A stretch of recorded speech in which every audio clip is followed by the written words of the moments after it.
Okay, so we have got the integration of our particles, and the particles having the auxiliary channel, so it's very easy to extract that. So just extract it. I don't need any kind of alpha channel. Press Alt and P in order to get the thumbnail.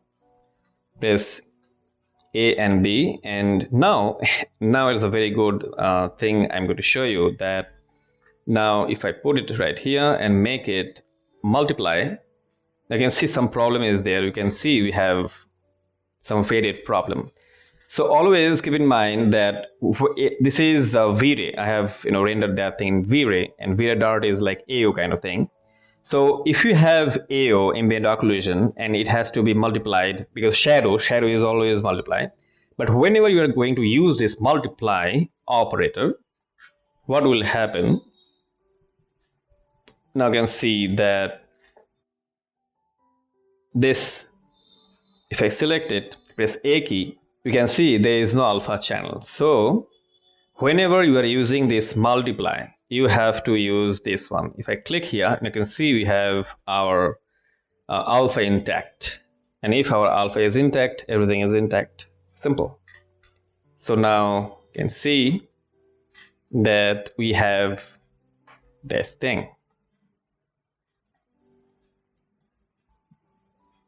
Now right now it is looking a bit darker, but the color correction, when I'm making the color correction, then everything will be going to be normal, because of I am using ambient occlusion only for these particles, not for these things till now, right?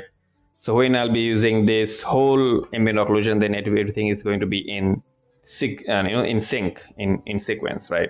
All right, so far so good that you have learned that how you're going to get this ambient occlusion and why you are using multiply, and how we are going to get your alpha retain when you are using multiply operation by using this thing off.